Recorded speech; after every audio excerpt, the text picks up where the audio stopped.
I think people misunderstand what the word entrepreneur means.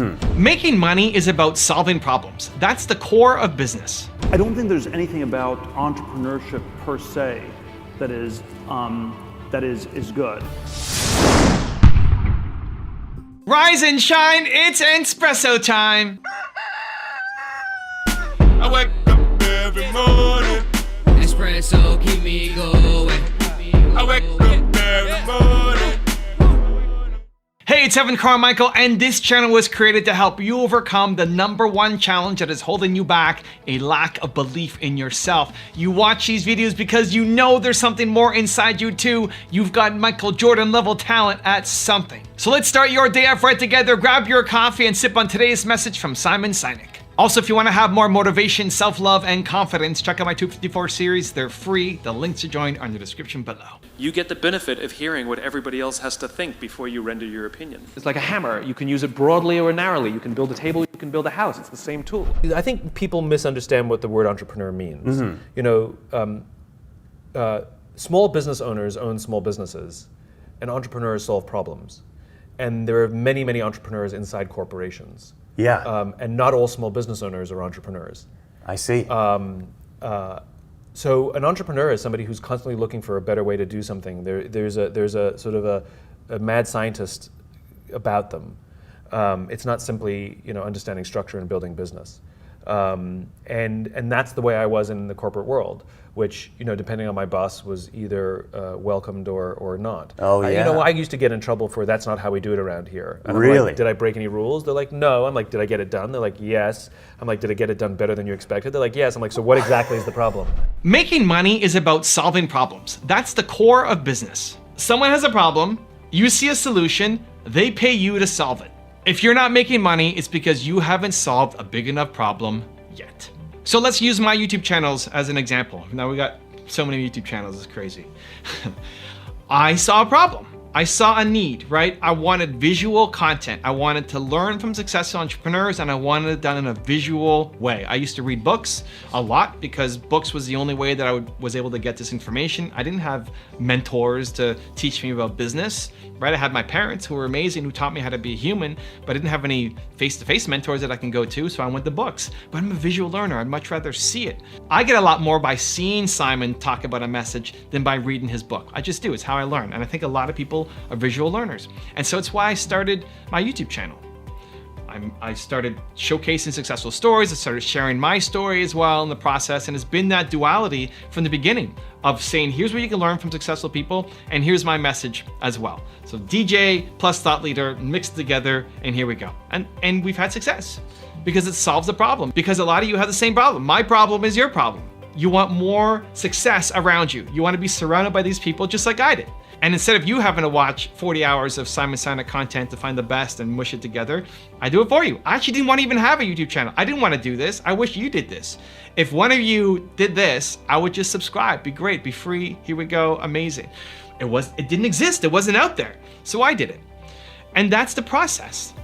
You could scratch your own itch. You can see what problems other people have. But success in business comes from solving other people's problems. You subscribe to this channel because you like the content, because hopefully like the content. It adds value to your life. It solves a problem. It sets you up for the day. That's why I have this morning Entspresso series. It's 5 times a week, Monday to Friday, set you up for the day, give you this shot of energy, motivation plus ideas to help you go off and build your business. This is the problem that I solve. What's the big problem that you solve? Now there's 3 different kinds of problems that you can solve. I'm gonna break them down for you right here. #1 is solve a big problem for a few people. You solve a big problem. This is where you get into really custom consulting or super expensive products. Not everybody can buy a Ferrari, right? It solves a problem for a few people who have a lot of money. It means something to them, and so they put it into it, right? If you're looking at super high-end medical treatments, right? Is it a big problem? Yes, right? Like this person might die if they don't get the medical treatment.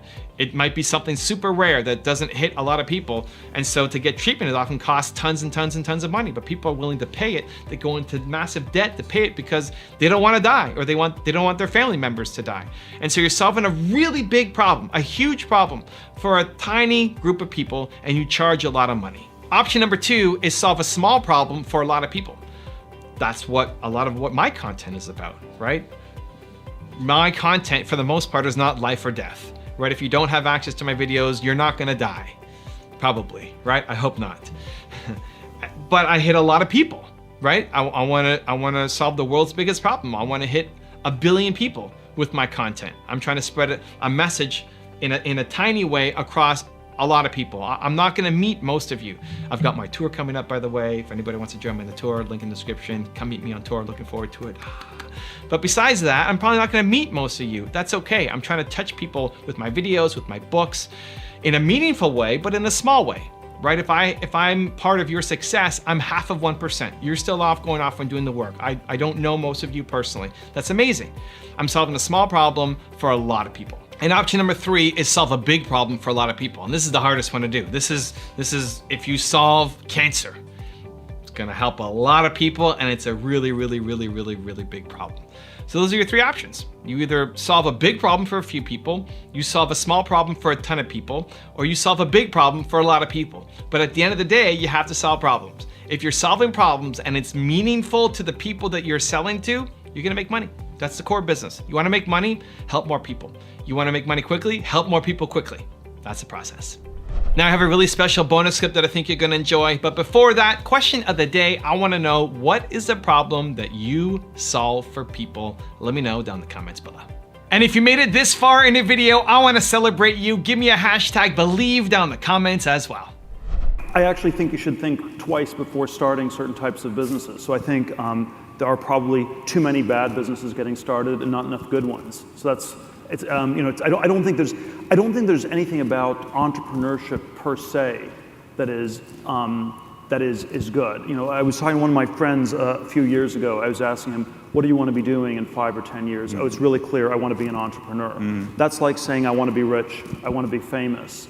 And I don't think those are good things. Being rich and famous are good. They're not good as direct goals. Like if you have that as your sole goal, you're unlikely to, I think, really succeed. And so I think you become an entrepreneur because you're working on an important problem nobody else is working on. I think you should start a business if you have if you're working on a problem that otherwise would not get solved. You were a frustrated consumer. I was. And you decided to try to solve a problem. What was the problem you were trying to solve? Well, I couldn't figure out what to wear under white pants. And I was a frustrated consumer. The undergarment options at the time were not great, right? We had underwear that left a panty line, girdles that were really thick and uncomfortable. And then they invented the thong, which just put underwear exactly where we had been trying to get it out of. So, so I was like, yeah, no. And listen, at the time that I invented Spanx, and for the guys in the audience or some of the ladies who don't know what Spanx is, it's just, I invented an undergarment that filled the gap between traditional underwear and those heavy-duty shapers. And I was interested in giving women a smooth canvas. Like, I love clothes, I love, to be able to wear them, but just like a painter, if you don't have the right canvas, it affects the whole painting. And the options weren't great, and they could be seen, they left lines, they left bulges.